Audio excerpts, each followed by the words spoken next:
Hi everyone, welcome to English with Jo YouTube channel. Day 25. Daily use ചെയ്യുന്ന conjunctions ആണ് പഠിക്കാൻ പോകുന്നത്. And, but, so, or, because. ഈ conjunctions എല്ലാം ഇംഗ്ലീഷിൽ സംസാരിക്കുമ്പോൾ എവിടെ എങ്ങനെ ഉപയോഗിക്കാം എന്ന് ഇന്നത്തെ വീഡിയോയിലൂടെ പഠിക്കാം. അതിനു മുമ്പ് എന്താണ് ഈ കൺജങ്ഷൻ എന്ന് മനസ്സിലാക്കാം. രണ്ട് വാക്കുകളെയോ അല്ലെങ്കിൽ രണ്ട് സെന്റൻസുകളെയോ കൂട്ടി യോജിപ്പിക്കുന്ന വാക്കിനെയാണ് കൺജങ്ഷൻ എന്ന് പറയുന്നത്.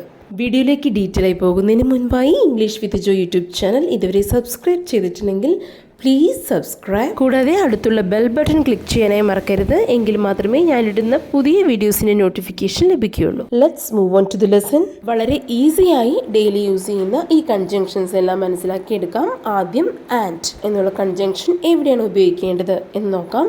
മലയാളത്തിൽ സംസാരിക്കുമ്പോൾ എന്ന് പറയുമ്പോൾ ആൻഡ് എന്നുള്ള കൺജങ്ഷൻ ഉപയോഗിച്ച് പറയാം. സെൻറ്റൻസ് എല്ലാം നോക്കൂ. മീരയും ദിവ്യയും സ്കൂളിൽ പോയി. അവൾ മിടുക്കിയും നല്ലവളുമാണ്. പുസ്തകങ്ങൾ വായിക്കാനും പാട്ടു കേൾക്കാനും നവ്യക്കിഷ്ടമാണ്. ശ്രാവണും അഭിനവും സുഹൃത്തുക്കളാണ്.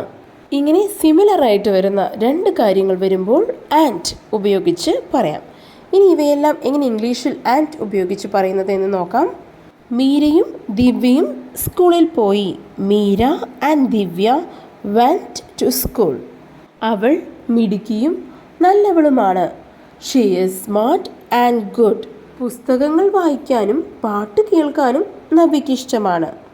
Navya likes reading books and listening to music. Shravan and Abhinav are friends. ശ്രാവണും അഭിനവും സുഹൃത്തുക്കളാണ്. ബട്ട് എന്നതിൻ്റെ അർത്ഥം പക്ഷേ, എന്നാലും എന്നൊക്കെ പറയുന്നിടത്ത് ബട്ട് ഉപയോഗിച്ച് പറയാം.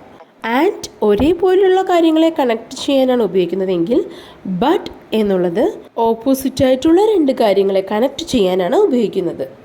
ഞാൻ നന്നായി പഠിച്ചു, പക്ഷേ എനിക്ക് പരീക്ഷയ്ക്ക് ജയിക്കാനായില്ല.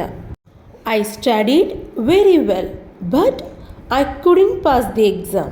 എനിക്ക് ഐസ്ക്രീം ഇഷ്ടമാണ്, പക്ഷേ എനിക്ക് ജലദോഷമുണ്ട്. I like to eat ice cream but I have cold. അവൾക്ക് അസുഖമായിരുന്നു, പക്ഷേ അവൾ ജോലിക്ക് പോയി. She was ill but she went to work. She was ill but she went to work. എനിക്ക് ഇംഗ്ലീഷ് വായിക്കാൻ കഴിയും, പക്ഷേ എനിക്ക് നന്നായി സംസാരിക്കാൻ കഴിയില്ല. I can read English, but I can't speak fluently. ഇങ്ങനെ ഓപ്പോസിറ്റായ രണ്ട് കാര്യങ്ങളെ കണക്ട് ചെയ്യാൻ ബട്ട് ഉപയോഗിക്കാം. നെക്സ്റ്റ് സോ എന്നത് മലയാളത്തിൽ അതുകൊണ്ട് എന്ന് പറയുന്നിടത്ത് സോ ഉപയോഗിച്ച് പറയാം. I missed the bus, so I was late. എനിക്ക് ബസ് മിസ്സായതുകൊണ്ട് ഞാൻ വൈകിപ്പോയി. ഡ്രസ് വളരെ എക്സ്പെൻസീവ് ആയതുകൊണ്ട്, അതായത് ചെലവേറിയതായതുകൊണ്ട് ഞാൻ അത് വാങ്ങിയില്ല. The dress was very expensive, so I didn't buy it. എൻ്റെ സഹോദരൻ്റെ കാർ വളരെ പഴയതായതുകൊണ്ട് അവനത് വിറ്റു. My brother's car was very old, so he sold it. ഇത് കൂടാതെ സോ എന്നുള്ള വാക്ക് ഇത്രയധികം എന്ന അർത്ഥം കിട്ടാനും ഉപയോഗിക്കാം. For example, thank you for being so patient. ഇത്രയധികം ക്ഷമയോടെ നിന്നതിന് നന്ദി.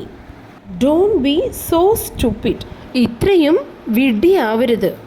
അടുത്തത് ഓർ എന്നത് അല്ലെങ്കിൽ എന്നർത്ഥം കിട്ടാനാണ് ഉപയോഗിക്കുന്നത്. We can have dinner at home or go out for dinner. നമുക്ക് രാത്രി ഭക്ഷണം വീട്ടിൽ കഴിക്കാം, അല്ലെങ്കിൽ ഡിന്നറിന് പുറത്തു പോകാം. You can pay by cash or credit card. നിങ്ങൾക്ക് പണമായി അടയ്ക്കാം, അല്ലെങ്കിൽ ക്രെഡിറ്റ് കാർഡ് ഉപയോഗിച്ച് പണമടയ്ക്കാം. I prefer drinking coffee or tea in the morning. രാവിലെ ചായയോ കാപ്പിയോ കുടിക്കാനാണ് എനിക്കിഷ്ടം. She wants to play keyboard or violin. അവൾ കീബോർഡ് അല്ലെങ്കിൽ വയലിൻ വായിക്കാനാണ് ആഗ്രഹിക്കുന്നത്. ലാസ്റ്റ് വൺ, ബിക്കോസ് എന്നുള്ള കൺജങ്ഷൻ എവിടെയാണ് ഉപയോഗിക്കുന്നത് എന്ന് മനസ്സിലാക്കാം. എന്തുകൊണ്ടെന്നാൽ എന്നൊരു കാരണം പറയാനാണ് ബിക്കോസ് ഉപയോഗിക്കുന്നത്. നാളെ പരീക്ഷയുള്ളതിനാൽ രാത്രി മുഴുവൻ ഞങ്ങൾ പഠിക്കാൻ പോകുകയാണ്. We are going to study all night because we have an exam tomorrow. He didn't go to the meeting. അവൻ മീറ്റിങ്ങിന് പോയില്ല. ബിക്കോസ് എന്തുകൊണ്ടെന്നാൽ ഹി വാസ് ഇൽ. അവന് അസുഖമായിരുന്നു. He didn't go to the meeting because he was ill. മഴയായതിനാൽ ഞങ്ങൾ വീട്ടിൽ തന്നെ നിന്നു. We stayed at home because it was raining. I went home early. ഞാൻ നേരത്തെ വീട്ടിൽ പോയി. ബിക്കോസ് കാരണം ഐ വാസ് വെരി ടയേർഡ്. ഞാൻ വളരെ ക്ഷീണിതനായിരുന്നു. I went home early because I was very tired. ഈ ഒരു ഡേ 25 ലെസൺ യൂസ്ഫുൾ ആയെങ്കിൽ ഇതുപോലെ പഠിക്കണം എന്ന ആഗ്രഹമുള്ള നിങ്ങളുടെ ഫ്രണ്ട്സിലേക്ക് ഈ വീഡിയോ ഷെയർ ചെയ്യുക. ഇഷ്ടമായെങ്കിൽ ഇപ്പോൾ തന്നെ ലൈക്ക് ചെയ്യുക. And please do subscribe English with Jo YouTube channel. Thank U.